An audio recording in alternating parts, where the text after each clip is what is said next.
네, 이어서 전국 관련 소식 자세하게 짚어보겠습니다. 강성필 더불어민주당 부대변인, 김동원 국민의힘 대변인과 함께하겠습니다. 어서 오십시오. 안녕하세요. 네, 이번 8.15 광복절 특사 대상자 명단에 조국 전 조국혁신당 대표가 포함된 걸로 파악이 되면서 정치권의 파장이 일고 있는데요. 휴가에서 복귀한 이재명 대통령의 최종 결단만 남아있는 상태인데 먼저 여야 정치권에서 나온 반응부터 들어보고 오겠습니다. 대통령께서 말씀하시기 전까지 대통령 비서실장도 모르는 게 사면입니다. 외롭고 고독하고 최후의 결단을 대통령이 하시는 거기 때문에 그 말씀이 나오기 전까지는 아무도 모르는 일입니다. 조국 전 대표가 독립운동을 했습니까? 민주화 운동을 하다가 감옥에 갔습니까? 양심범입니까? 사상범입니까? 이토록 서둘러서 사면을 강행하려는 이유는 결국 지난 대선에서 조국 혁신당이 대선 후보를 내지 않고 적극적으로 이재명 후보의 선거운동을 도운 것에 대한 보훈을 하기 위함이 아니겠습니까?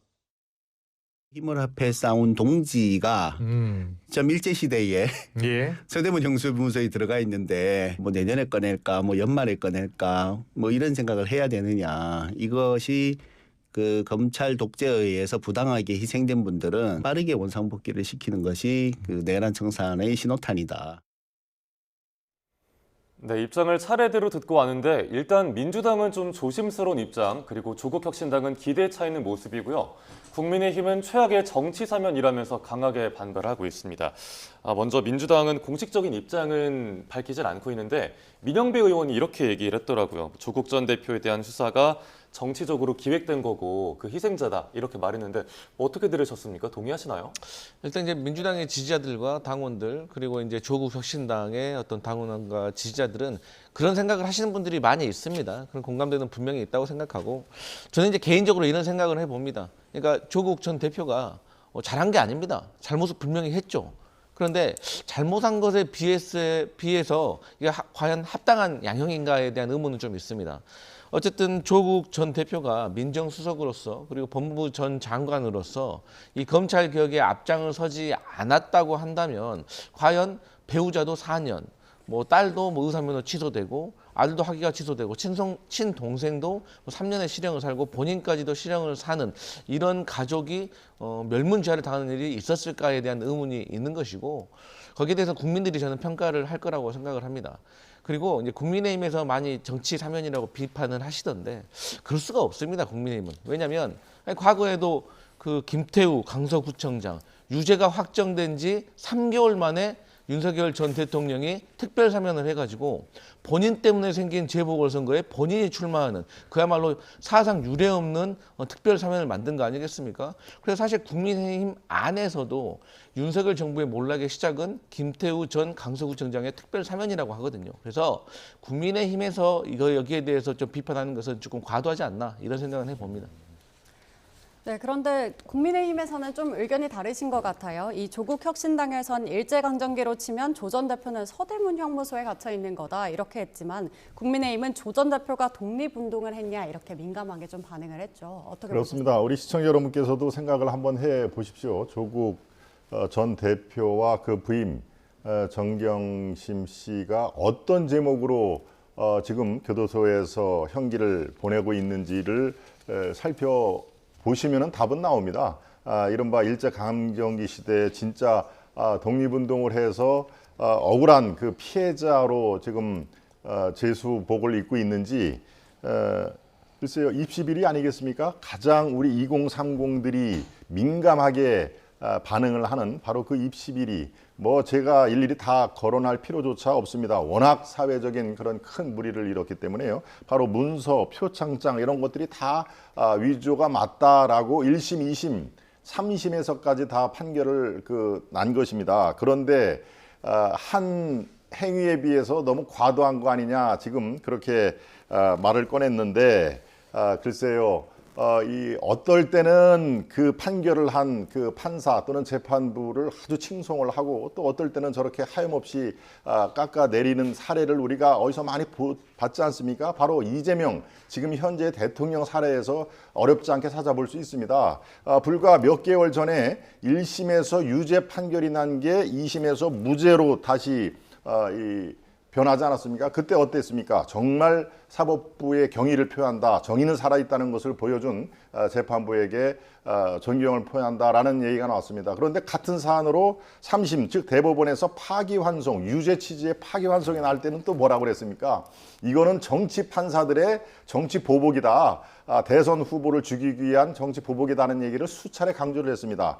본인들에게 유리하게 판결을 내면은 그거는 아주 정의로운 그 재판부라고 얘기를 하는데 조금이라도 과도하거나 아니면 방향이 다르게 판결을 하면은 정말 그 사법부가 마치 정치 판사로 법복을 벗어야 된다는 얘기를 합니다. 바로 입시 비리입니다. 그러니까 우리가 가석방에도 조건이 있듯이 바로 이 사면 복권에도 뚜렷한 원칙이 있어야 됩니다. 작년 12월에 교도소를 가지 않았습니까? 불과 8개월도 안 됐습니다. 조국 교수가 몇 년을 받았습니까? 2년을 받았습니다. 아직 절반도 남기지가 않은 상태에서 뭐 이재명 대통령이 결단을 하면은 이거는 사면이 되는 것입니다. 그리고 또 복권까지 뭐 충분히 가능하지요. 복권이 되면은 내년에 지방선거, 뭐 서울시장이라든가 또 이 4월, 10월 두 차례 있는 국회의원 보궐선거 다 출마할 수가 있는데요. 글쎄요, 그런 그 역풍, 특히 2030들의 어떤 그 민감한 부분을 건드리면서까지 사면복권을 추진을 할지 이게 지켜볼 대목이지만 지금 점점 가능성은 무르익었다, 커지고 있다라는 것이 제가 보는 판단입니다. 뭐 되지 않겠습니까? 저 정도의 어떤 그 지금 범여권에 일치단결로 꺼내오자라고 하는 게 있으면은 도리가 없습니다. 국민의힘으로서는. 그러니까 국민의 이 눈높이로 한번 잘 지켜보시기를 바랍니다. 네, 광복절 사면 대상자 최종 명단은 오는 10일 국무회의 심의 의결을 거쳐서 최종 확정이 됩니다. 만약에 사면 또 복권까지 확정이 되면 조국 전 대표는 8개월 만에 정치를 복귀를 하는 건데 앞서 뭐 내년에 있을 지방선거나 보궐선거 출마 가능성을 언급해 주셨잖아요. 조 전 대표 선거 나갈까요? 근데 저는 개인적으로 뭐 선거 나갈 가능성도 있다고 봅니다. 그런데 이제 조금 더 깊이 예상을 해보면 지방선거에 나가서 뭐 광역단체장에 도전하는 것보다는 아무래도 보궐선거에 도전할 가능성이 있다고 저는 생각을 합니다. 황운하 의원도 그렇게 얘기를 했더라고요. 그랬어요? 예. 왜냐하면 어쨌든 이 단체장이라는 것은 이 광역단체장 같은 게 정치적 중립을 지켜야 되고 행정가잖아요. 그래서 중앙 정치에서 조금 멀어질 수도 있는 가능성이 있고 또 본인이 또 대선 주자로서의 역할을 하는 데 있어서 조금 더 불리하게 느껴질 수도 있을 겁니다. 하지만 이제 보궐선거를 통해서 국회의원으로 다시 돌아온다고 하면 그것이 조국 혁신당이라는 정당을 이끄는 데도 좀 더 수월할 것이다라고 보고 있는데 어쨌든 뭐 어떤 선택을 내려든지 간에 저희 민주당은 뭐 선의의 경쟁을 할 수 있다 이런 생각합니다. 네, 그런데 또 송원석 비대위원장이 강훈식 그 대통령 비서실장에게 문자를 보내는 모습이 포착돼서 이제 좀 그 관심이 컸는데요.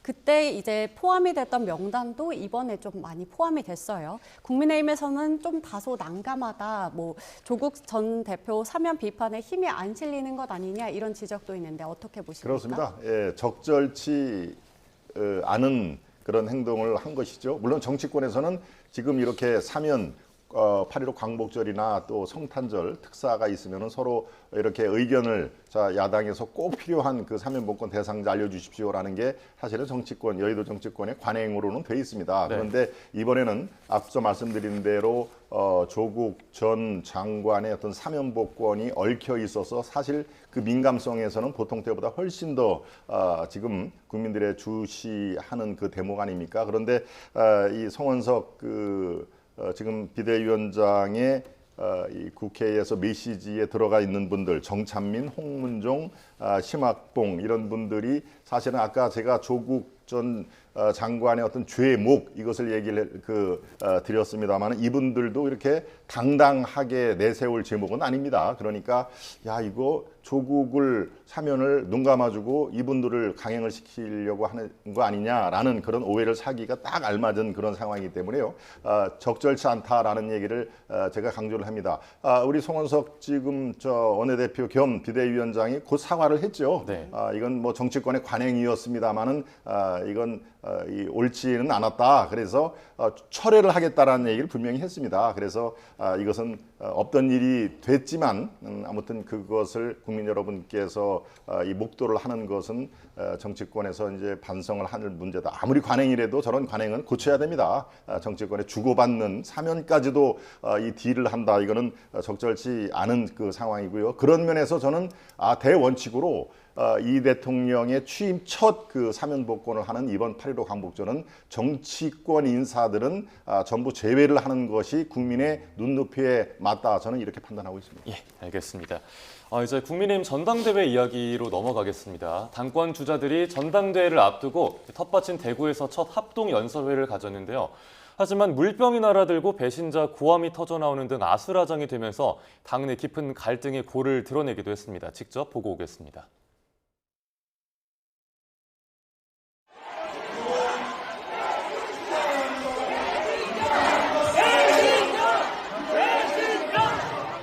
김문수 후보와 장동혁 후보는 윤석열 대통령에 대해서 탄핵도 반대하고 또 구치소에 가 계신 윤석열 대통령의 명예가 회복돼야 된다라는 주장이고, 조경태 후보하고 안철수 후보는 찬성했지 않습니까? 민주당 손잡고 대통령 탄핵시키는데 가결시키는데 찬성했고요. 네, 전환길 씨는 전환길 뉴스 발행인 자격으로 기자석에 앉아 있었고요. 김근식 최고위원 후보의 소개 영상 속에 비판 한마디를 듣고 당원 속으로 돌진해서 배신자 구호를 유도했고 또 찬탄 대 반탄 지지자의 몸싸움까지 이어지기도 했습니다. 어떻게 보셨습니까? 이제 국민의힘이라는 당명으로 바꾼 다음에 지금의 당 지지율이 가장 낮다는 거 아니겠습니까? 그 이유가 바로 저런 모습에 있는 거라고 생각을 합니다. 그러니까 이제 정치나 정당은 사실 민주적인 절차에 의해서 투표로 본인들의 어떤 지지라든지 본인들의 주장을 증명하는 거예요. 국민들께 공감받고 있다고. 그런데 본인들의 어떤 정당의 대표를 뽑는 아주 그 어떤 중요한 자리에서 본인의 지지하는 후보들에 대해서 연호를 외치는 것은 당연히 있을 수 있는 일이지만 상대 후보, 그러니까 본인이 지지하지 않는다는 후보를 향해서 배신자라고 저렇게 몸싸움까지 벌이면서 소동을 일으키는 것은 그 누가 보더라도 적절하지 못하게 볼 수밖에 없고 눈살을 찌푸리게 하는 것이죠. 그리고 저는 일단 전환길 씨가 국민의힘에 입당하는 그때부터가 좀 잘못됐다고 생각을 해요. 저희 민주당이나 많은 국민들이 생각하는 이 구구의 세 가지 조건이 있거든요. 첫 번째는 이 계엄을 옹호하는 겁니다. 그리고 두 번째는 탄핵을 반대하는 것이고요. 세 번째는 부정선거 음모론을 동의하는 겁니다. 그런데 저 세 가지 조건을 전환길 씨가 딱 갖추고 있는 것이거든요. 근데 저런 분이 입당하는 것도 모자라서 이제 전당대회에서 아주 부정적인 영향을 미치고 또 몸싸움을 하는 등 저런 모습이 과연 국민의힘에게 좋은 영향을 줄 수 있을까? 그래서 이러한 모습들을 우려했기 때문에 전환길 씨가 입당할 때부터 입당을 받으면 안 된다라고 우려를 했던 것이거든요. 그래서 이러한 모습을 보면서 저는 이 국민의힘 지도부가 전환길 씨에 대한 조금 더 강력한 조치를 해야 되지 않겠나 이런 생각을 해봅니다. 네, 결국 국민의힘 지도부에서 이 전환길 씨에게 대해서 전대 행사 출입 금지를 내렸죠. 그리고 또 당권 주자들 사이에서도 이 비상계엄과 윤 전 대통령 문제로 설전이 격화하면서 깊은 갈등의 골을 노출하고 있다. 뭐 이런 평가가 나오는데요. 일단 김문수 후보가 윤 전 대통령이 입당하면 당연히 받겠다 이렇게 발언을 했어요. 좀 어떻게 보셨나요?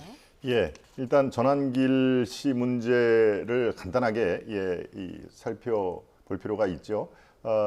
지금 저런 모습, 저거는 국민의힘 정당에 하나 도움이 안 되는 상황입니다. 잘못 지금 생각하고 있는 것입니다. 네.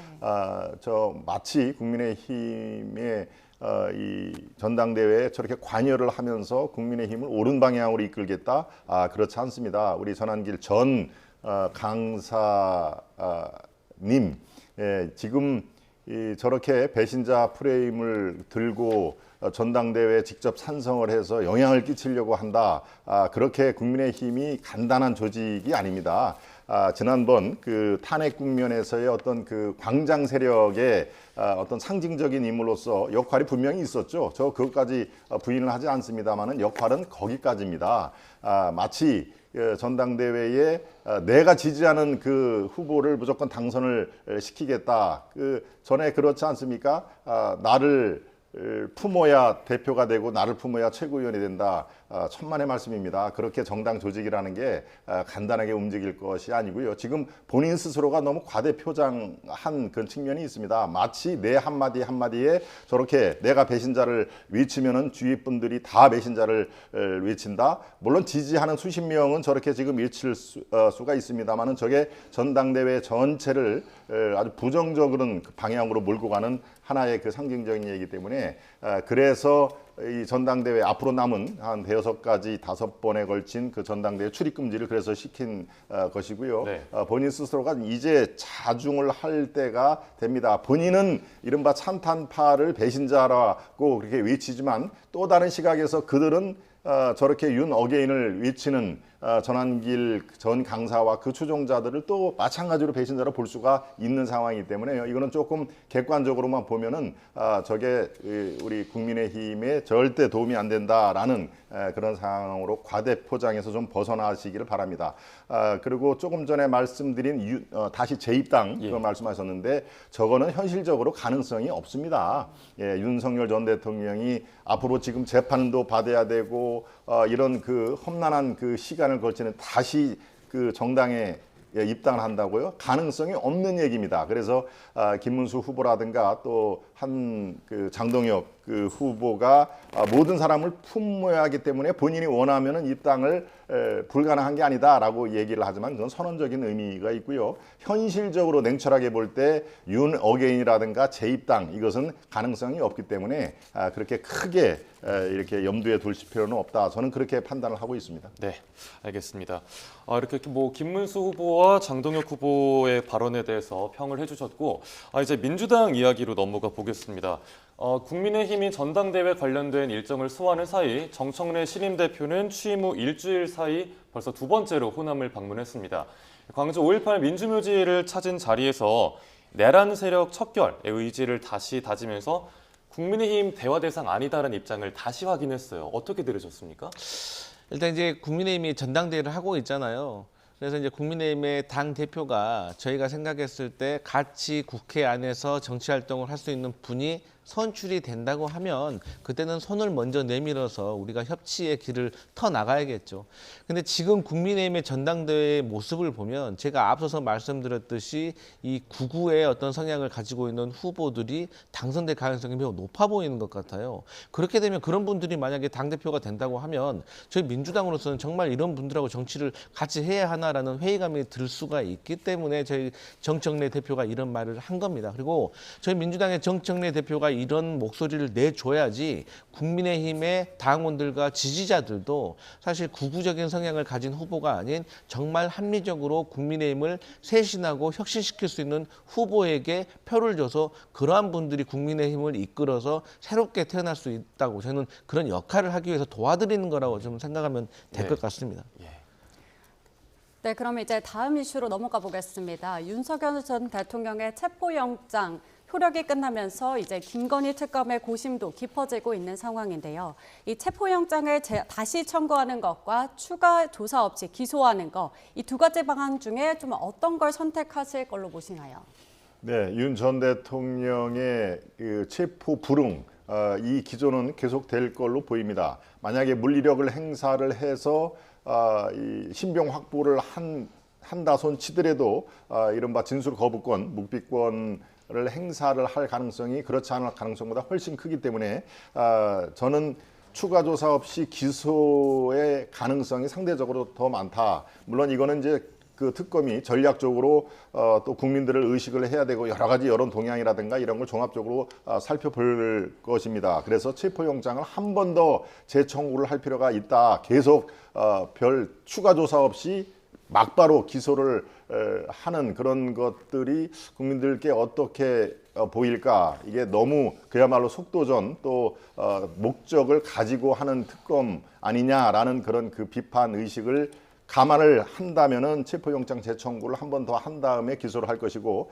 그것을 이제는 필요치 않다라고 하면은 추가 조사 없이 당연히 기소를 하겠죠. 뭐 어떠한 것을 택한다 하더라도 이거는 뭐 기소의 그 방향은 변동이 없을 것입니다. 이제 특검이 앞으로 또 기일이 좀 남아 있기는 합니다만은 기소를 통해서 특검의 본래 목적인 또 뭐 내란이라든가 김건희 여사를 둘러싼 여러 가지 각종 의혹 이런 것들을 재판을 넘기겠다라고 하는 그 기본 그 방침에는 변화가 없기 때문에 바로 기소를 향해서 지금 달려가고 있다. 저는 그렇게 판단하고 있습니다. 기소 쪽에 좀 무게가 실린다. 그렇습니다. 네. 예. 그런가 하면 윤 전 대통령 측은 김건희 특검팀의 체포영장 집행 시도가 불법이었다면서 형사고발, 헌법소원 등 법적 대응을 하겠다고 했습니다. 뭐 수사기관의 가혹행위라는 입장을 밝히고 있어요. 뭐 어떻게 들으셨나요? 저는 윤석열 대통령 측에서 좀 부당한 주장을 하고 있기 때문에 제발 형사고발도 하고 헌법소원 해가지고 본인들의 주장이 잘못됐다는 것을 법적으로 좀 판명을 받았으면 좋겠습니다. 우리 형집행법 109조 1항에 보잖아요. 그러면 이 물리력을 행사할 수 있는 7가지 이유가 있어요. 그런데 이제 그중에 6번째가 정당한 명령에 불응하면은 물리력을 행사를 할 수 있게 되어 있고요. 마지막 7번째를 보면 형집행 유지를 위해서 긴급하게 필요하다면 할 수가 있습니다. 그러니까 6번째, 7번째 다 해당되는 사항이에요. 그리고 저는 그 체포영장을 집행하는 과정에서 그 윤석열 전 대통령 측의 변호인들이 이 출정 과장실에 와가지고 변호인과 접견을 했다는 그런 보도를 제가 봤거든요. 이게 만약에 사실이라면 이건 감사하고 책임자가 징계받아야 될 일이라고 생각을 합니다. 대한민국의 모든 이 미결수 서울구치소에 이 재소 중인 분들은 모두 다 변호사 접견을 변호사 접견실에서 하고 있어요. 근데 왜 윤석열 전 대통령만 출정 과장실에 와서 하는 것이죠? 이거는 윤석열 전 대통령에게 특별하게 불이익을 줘서도 안 되지만 특혜를 줘서도 안 되는 거예요. 그렇기 때문에 저는 이 부분에 있어서도 법무부가 제대로 좀 된 감사와 징계가 좀 필요할 것 같다라고 말씀드리고 싶고, 이 특검이 다시 한번 체포영장을 발부받으려고 노력할 수도 있고 또 다시 한번 이 물리력을 통해 가지고 체포할 수도 있는데, 또 반대로 시간의 제약 때문에 이 수사의 효율성을 따져보면은 또 체포영장을 발부하지 않을 수도 있을 것 같습니다. 그래서 이 부분에 있어서는 특검이 어떤 선택을 할지는 좀 두고 볼 필요가 있다. 하지만 대한민국 국민들은 다시 한번 영장을 발부받아서 제대로 된 3차 체포영장 집행을 꼭 해야 된다, 이런 생각하고 있습니다. 그런데 국민의힘에서는 이 특검이 도를 넘은 과잉 수사를 하고 있다, 이런 의견에 좀 동의를 하시는 거죠? 과잉 수사는 특히 이제 윤 전 대통령의 변호인 측에서 나오는 얘기입니다. 물론 국민의힘도 여러 가지 그 대변인 논평이라든가 비대위 회의에서 도를 넘은 측면이 있다라고 얘기를 하는 건데요.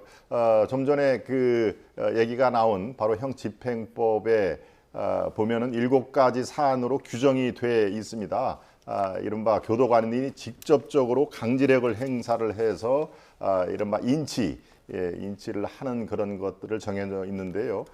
바로 그런 게 뭐 이 재물을 손괴를 했다거나 아니면 도주 또 자살의 어떤 그 시도를 한다거나 이제 이런 것들을 강조를 하면은 거기에는 해당되지 않는 상황이기 때문에 이게 뭔가 다른 조치가 필요하다. 그리고 또 실제로 이게 직접 그 검사들이 특검의 수사관들이 교도소를 가가지고 출장 조사를 하는 방안도 있습니다. 그게 이 법적으로 다 포함이 되는 상황인데요. 조금 더 폭넓게 그리고 또 말씀을 안 드릴 수가 없는 상황이죠. 뭐 속옷만 입고 큰 대자로 누워서 그렇게 됐다라는 것들이 글쎄요, 국민들이 꼭 알아야 될 그럴 그 사안인가, 이거에 따른 시각차가 있습니다. 그만큼 완강히 저항을 했다라고 얘기를 하면은 바로 지금 속옷만 입고 이 누워서 저항을 했다라는 국민들이 다 그 상상하지 않습니까? 또 실제로 만평 같은 데도 그게 그대로 나오는데 여기서 끝날까요? 그대로 외신을 타고 타전이 됩니다. 아니라 대한민국의 전직 대통령이 속옷만 입고 이 뭐 체포를 안 당하기 위해서 큰 대자로 누워 있다. 참 그런 것들이 대한민국 국기역에 어떻게 영향을 미치는지 그것까지 생각을 해서 우리 2030들이 주로 쓰는 용어가 TMI라고 있습니다. Too much information. 국민들께서 꼭 알아야 될 것 같지가 않은 것도 특검을 통해서 그대로 이게 송출이 되는 모습. 이게 바로 내년 6월 3일 날 지방선거까지 계속적으로 국민 여러분께서 보셔야 될 장면입니다. 모든 세계에 동시에 가동되고 있는 세 가지 특검이 매일매일 브리핑을 통해서 이렇게 이 국민들께서 그대로 알 필요가 없는 것도 그대로 우리가 알아야 될, 또 눈으로 봐야 될 그런 상황이 앞으로 6월까지 전개가 된다는 걸 생각하면 사실 저 스스로도 아주 오싹한 그런 그 느낌이 들 정도로 지금 아주 전국이 급냉하고 있다. 저는 그렇게 판단하고 있습니다. 예. 그러는 사이에 다음 주 오는 12일입니다. 그 김건희 특검이 영장을 청구했고 영장 실질 심사가 10일 오전에 열리기로 정해졌습니다. 김건희 특검은 20쪽 분량의 영장 청구서에 그 김 여사의 범죄가 중대하고 또 증거인멸과 도주 우려가 있다라고 적시를 했습니다.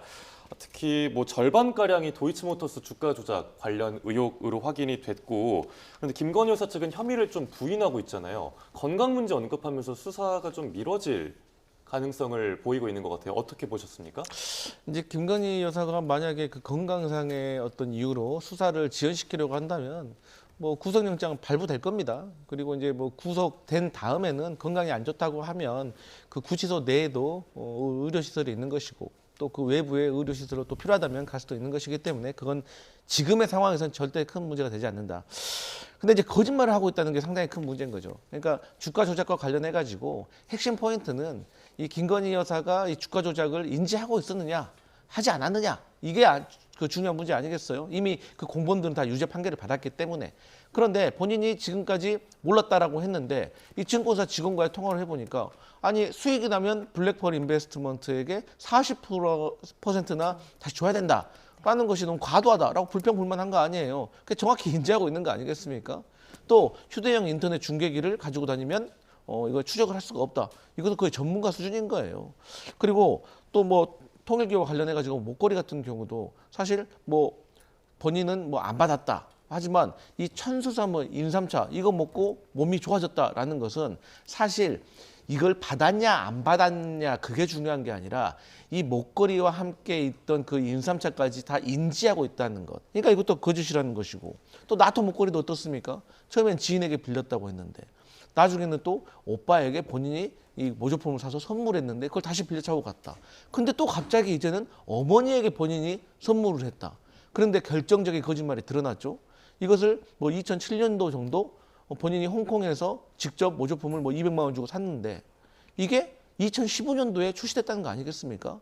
그러니까 특검은 이미 다 나름대로 증거를 가지고 있으면서 물어본 건데 거기에 거짓 해명을 한 것이 다 조서에 담겨져 있기 때문에 저는 구속영장이 발부될 것 같다 이렇게 보여집니다.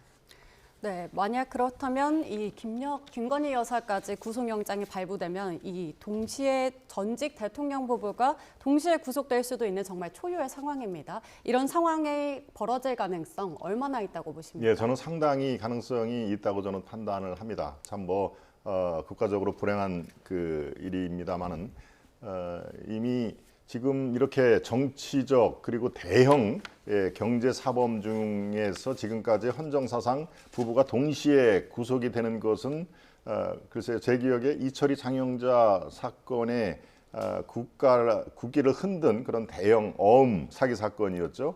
이건 정치권과도 연결이 돼 있는 아주 범죄이기 때문에 그 이후에 처음 있는 일이다라고 생각을 한데요. 지금 상황, 드러나 있는 상황만으로 볼 때도 이 다음 주 화요일 날 실질 영장 심사를 거쳐서 저는 구속 가능성이 상대적으로 더 높다. 물론 이번에 영장이 통과가 안 될 가능성도 뭐 여전히 상존을 합니다만은 가능성을 놓고 볼 때 이미 너무 멀리 와 있다라는 그런 판단을 하고 있습니다. 그럼 뭐 윤 전 대통령도 그렇고 김건희 여사도 그렇고 이미 사안 자체가 워낙 그 많은 사안이 지금 드러나고 있고 이게 피해야 될 피할 수 있으면 당연히 피하라고 저도 권유를 하고 싶습니다만 지금 상황은 이미 강을 넘어버렸다. 그리고 여기에 관련된 여러 가지 의혹에 직간접적으로 관련된 이 연관자들의 증언이 지금 터져나오고 있지 않습니까? 바로 죄수의 딜레마라는 그런 우리가 잘 알고 있듯이 내가 얘기를 안 하고 싶어도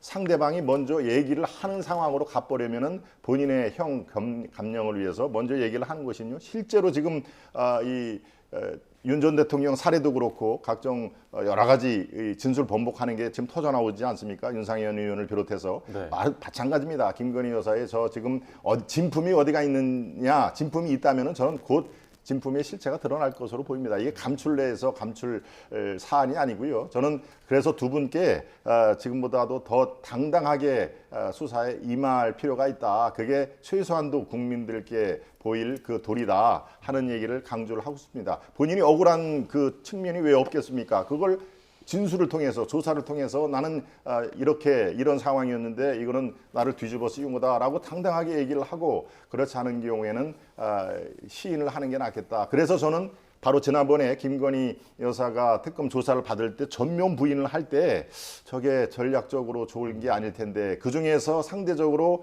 한두 가지는 인정을 해야 되지 않을까요? 그래야 나머지 부인하는 것도 무게감이 실리고 국민들이 좀 억울한 면이 있나 보다 싶었는데 지금까지 나온 의혹을 100% 다 부인을 했다. 이게 국민 눈높이에 역시 맞지 않는 상황이니까요. 저는 지금보다도 훨씬 더 당당하게 조사에 임하라. 그게 국민께 대한 최소한도 도리다. 다시 한번 강조를 드립니다. 네. 두 분 말씀 오늘 여기까지 듣도록 하겠습니다. 강성필 더불어민주당 부대변인, 김동원 국민의힘 대변인과 함께 정치권과 특검 수사 상황 짚어봤습니다. 고맙습니다. 맞습니다.